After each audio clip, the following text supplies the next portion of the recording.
grabar a partir de aquí.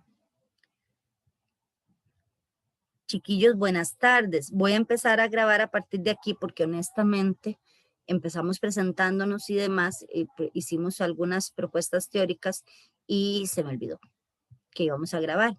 Voy a compartirles un poquito el tema del inicio, nada más para que estén claros en lo que estamos planteando. En primer lugar, hablamos de los presupuestos teóricos, del diálogo, del texto como un diálogo que genere polémica, y hablamos de que estos son los dos fundamentos, ¿verdad?, de la teoría literaria que se van a trabajar según Ramírez Caro. Y como propuesta metodológica, lo cual es quizás lo más importante dentro de lo que yo quiero plantearles, es que a ver, existen 4 niveles de comprensión de lectura, que son el literal y el inferencial, el apreciativo y el aplicativo crítico, pero si nosotros queremos pensar en una prueba estandarizada, tenemos que basarnos en estos de aquí arriba y en cómo estos aspectos, digamos, encuentra uno en el texto marcadores discursivos que nos permitan llegar a algo de acá. Mientras que las otras 2 etapas de los procesos de lectura son importantes también dentro de nuestra preparación metodológica, dentro de nuestra mediación pedagógica, pero ya serían para actividades que vamos a trabajar en el aula como enriquecimiento de la comprensión del texto, no van a ser para evaluarlos en una prueba, que a veces quizás es lo que más se nos confunde. Porque partíamos de la idea de que cuando analizamos un texto literario no podemos pretender que todo lo que los chiquillos digan sea correcto, a menos que estemos desde ya la parte apreciativa o aplicativa, en donde los chiquillos van a hacer una obra de teatro, van a hacer su propio collage o van a construir un ensayo, van a redactar o lo que sea, ¿verdad? Y entonces él les decía que a mí me gusta mucho enfocarla, o sea, me gusta resumir en infografías, y yo resumí la propuesta de Ramírez Caro en esta infografía. Entonces, lo que está en más clarito dentro de todo el resumen de lo que Ramírez Caro plantea es lo que yo creo que podría estar más parecido a a una prueba estandarizada, ¿verdad? Lo que se puede como medir en exámenes escritos, sobre todo selección única o de complete, ¿verdad? Obviamente todo lo otro se puede analizar en desarrollo o en producción escrita o en otros elementos. Y les decía que para mí, o sea, por lo menos yo normalmente en mi práctica, lo que es la fase de ubicación y la fase de analítica, tiendo a hacerlas incluso antes de leer, para que los chiquillos un poco se ubiquen con respecto a lo que estamos leyendo, ¿verdad? O a lo que van a leer.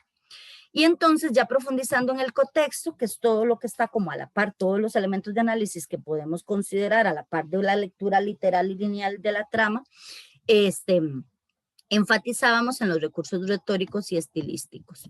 Y los recursos retóricos, Ramírez Caro a mí me llama mucho la atención y me encanta, o sea, de verdad es que cuando yo vi esta propuesta, yo decía, este mae descubrió el agua tibia, ¿verdad? Porque eureka, o sea, de verdad estamos haciendo un análisis y es lo que más se parece a un acercamiento de que los chiquillos lleguen a escribir un discurso de análisis literario, ¿verdad? O que lleguen a producir algo que realmente sea significativo con respecto a todos los significados que puede producir una obra y que llegue a ser algo significativo para ellos, por lo menos para algunos, y por lo menos algunos textos para unos y otros textos para otros, porque digo, claro, no vamos a pretender que todos nuestros estudiantes son tan apasionados a la literatura como nosotros, pero a veces se sorprende uno de las pasiones que logra despertar.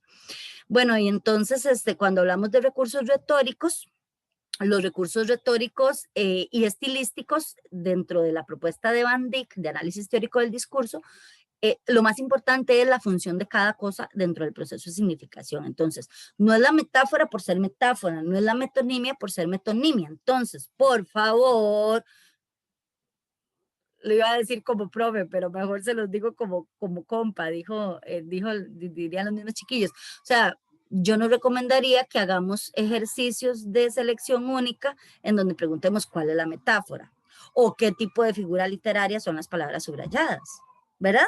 Digamos que eso no se apega a lo que Ramírez Caro está proponiendo.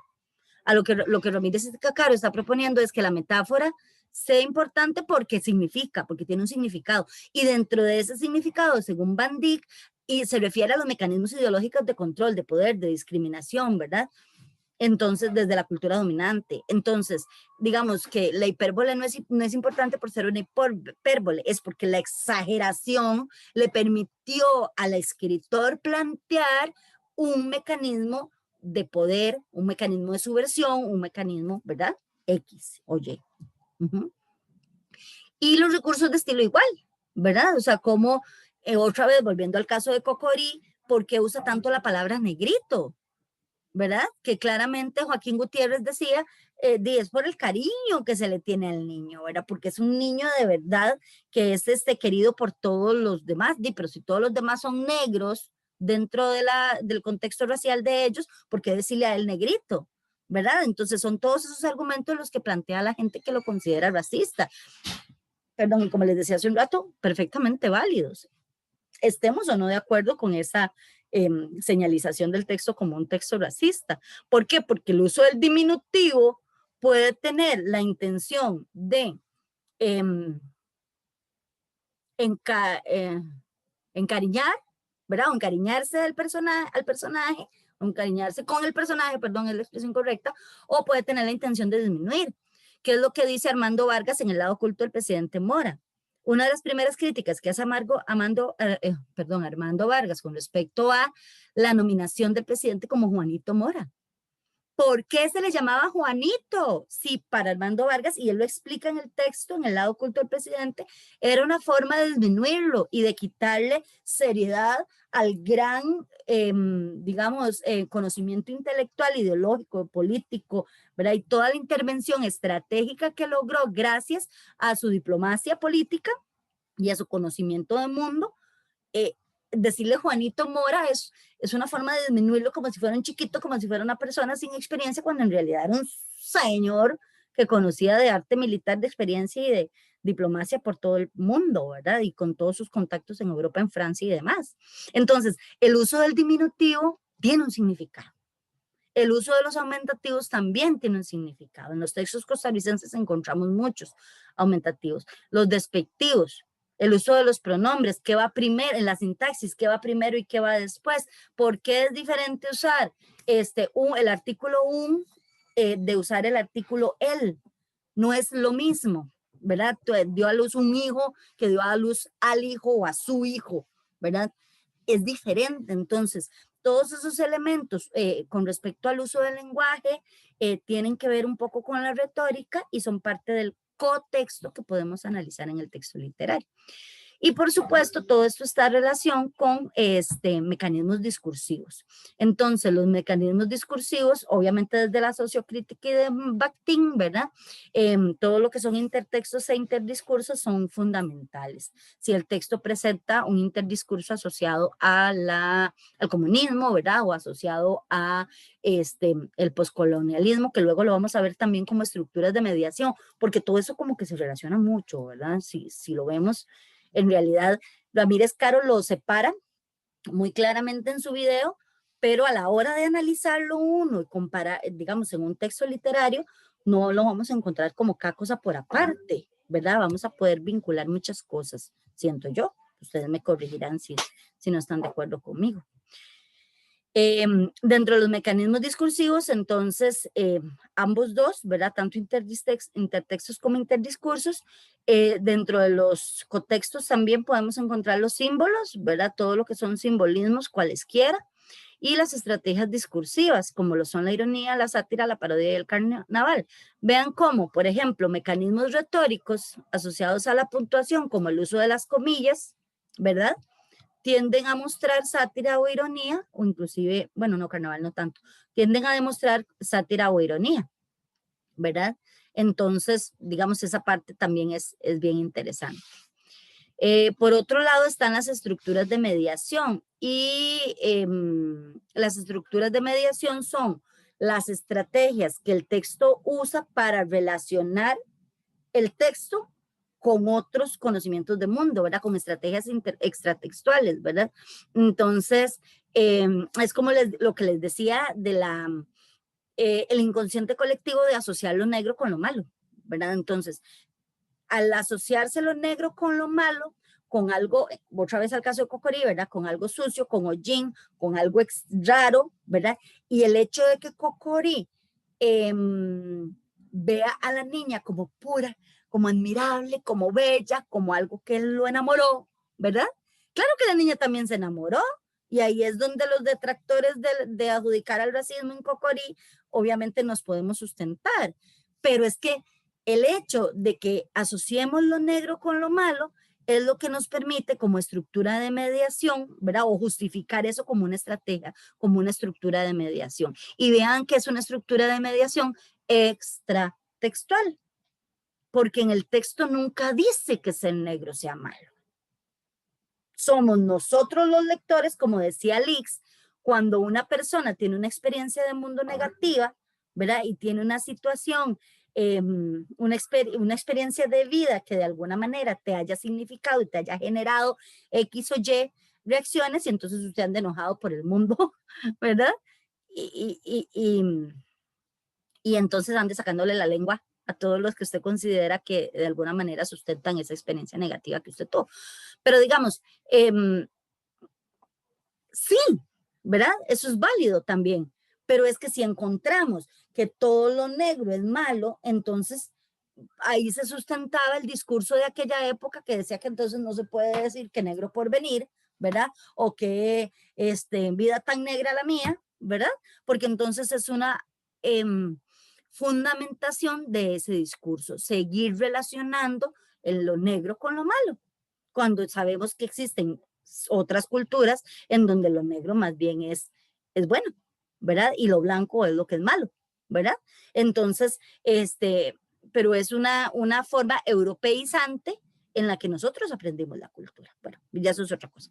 Entonces, son estructuras de mediación. Entonces, los símbolos son estructuras de mediación, pero ya no para identificarlos como parte del contexto, como decía acá, sino para determinar a la luz de la información textual cómo esos símbolos interfieren para establecer relaciones discursivas, sociales, históricas o culturales entre el texto y otros discursos. Igual los intertextos, igual los interdiscursos.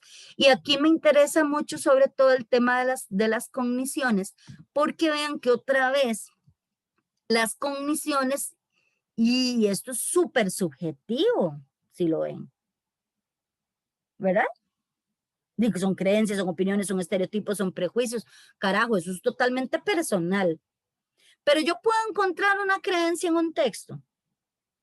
Yo puedo encontrar con base en marcadores discursivos un estereotipo o un prejuicio. ¿Verdad que sí? Claro. Sí. Entonces eso es lo que tenemos que buscar que los chiquillos hagan.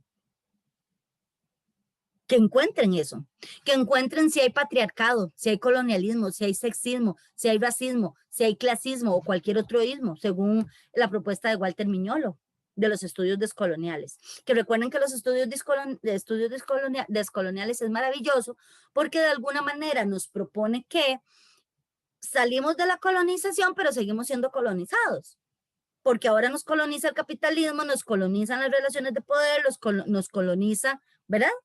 Son otras estructuras de poder, pero siguen siendo estructuras, como decía, se me escapó, la esclavitud en el comunismo, la teoría comunista era, el capitalismo es la nueva esclavitud, ¿verdad?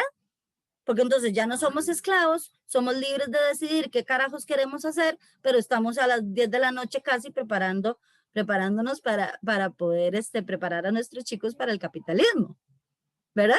¿Y a dónde está la vida? ¿Y dónde está la familia? ¿Y a dónde está la oportunidad de echarnos a ver una película o a leer un libro?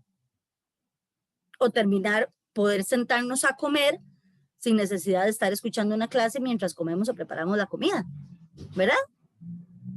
Esto sigue siendo entonces un proceso de colonización. Y entonces nosotros, irónicamente, vamos a preparar a nuestros chicos para que se preparen para evitar esto. Y levantarnos a las 4 de la mañana, como le pasa a Lix, y terminar a las 10 de la noche, 11 de la noche, a preparar planes no los quiero huevar, perdón.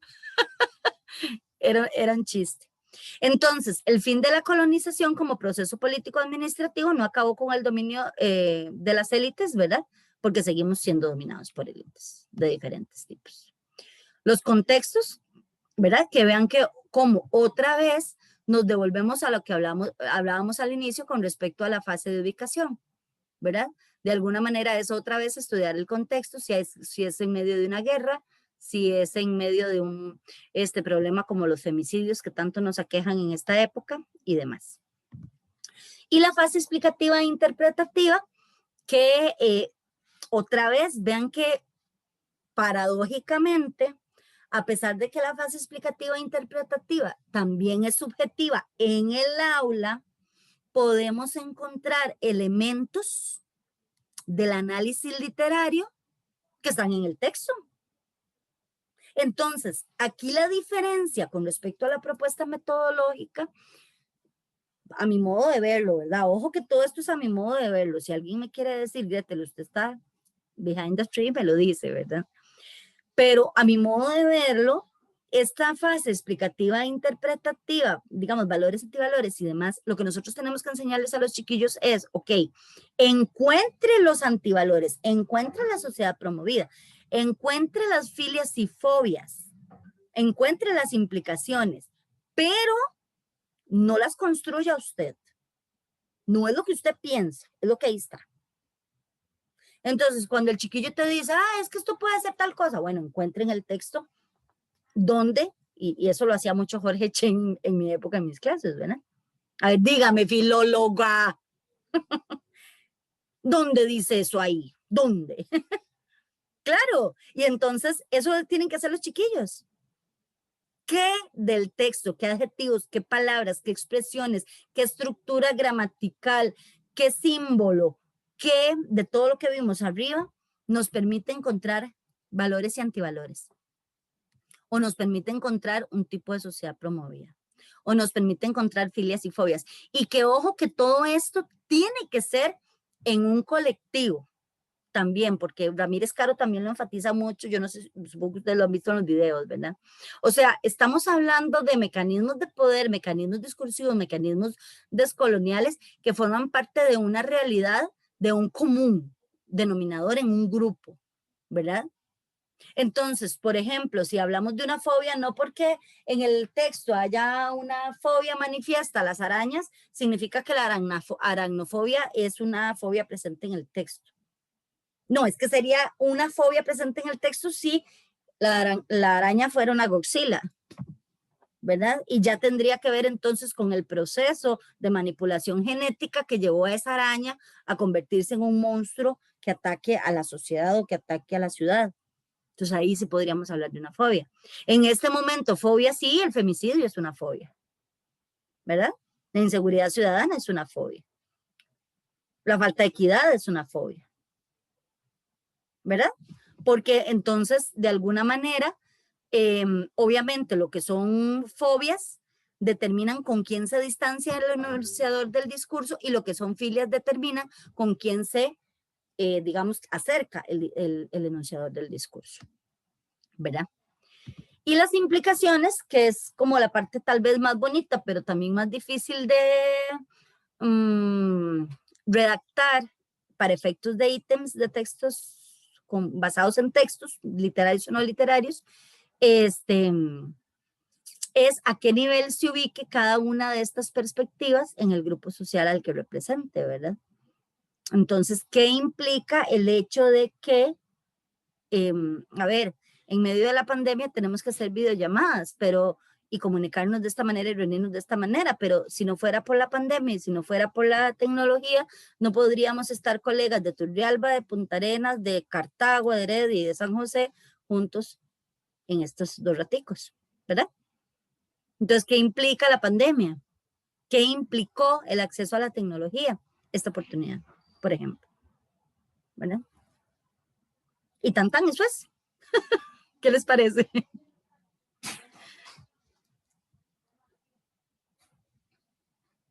Yo les comparto, si Dios lo permite, esta infografía ahí al grupo, al de WhatsApp, porque me gustó, digamos, quedó como un resumen bonito que podríamos usar como referencia.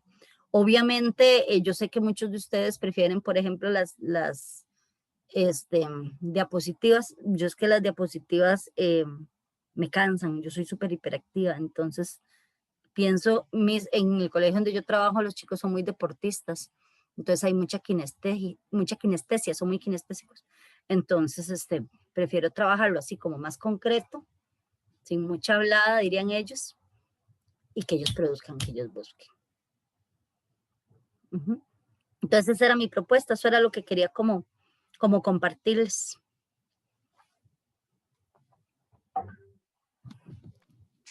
Muy bueno, compañera. Más bien, muchas gracias por todos sus conocimientos. Nos ha servido mucho y creo que cada uno tiene un poco más claro, ¿verdad? Creo que compartimos. Yo en parte también he hecho más o menos lo que usted nos ha presentado. Creo que no estamos muy errados, pero sí. Muchas gracias por haber compartido esto con nosotros. No, con mucho gusto. Y yo las invito a que hagamos lo mismo, ¿verdad? Tal vez otra semana, otra que plantee sus propias propuestas, porque de todas nos enriquecemos, ¿verdad? De los aportes de los demás, porque igual estoy segura que una siempre deja cosas por fuera, ¿verdad? Entonces, cuanto más compartamos, obviamente más claro vamos a tener el panorama. Gre, muchísimas gracias por el tiempo, la dedicación y siempre por estar pensando no solamente en su trabajo, sino en el trabajo de cada una de nosotras. Y efectivamente todo esto nos lleva a nosotros a replantear muchas cosas, que eso es bueno, analizarlo y darle pues la vueltica, ¿verdad? Para hacerlo de una mejor manera y también contextualizar, porque vos lo haces desde un contexto pues privado.